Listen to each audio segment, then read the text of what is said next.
முக்கியமான ஒரு விஷயம் வந்து அந்த பேட்டியிலேருந்து கொஞ்சம் வைரல் ஆச்சு. என்னன்னா, கரூர் கூட்ட நெரிசல் தொடர்பா 41 பேர் உயிரிழந்த சம்பவம் தொடர்பா அவர்ட்ட ஒரு கேள்வி வைக்கப்படுது. அத அவர் வந்து எப்படி சொல்றாருன்னா, கரூர் கூட்ட நெரிசல் சம்பவத்திற்கு ஒருவர் மட்டும் பொறுப்பல்ல.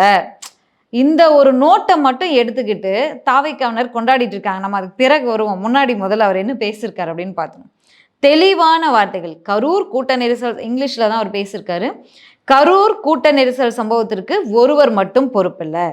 நாம் அனைவருக்கும் ஊடகங்களுக்கும் அதில் பங்குண்டு.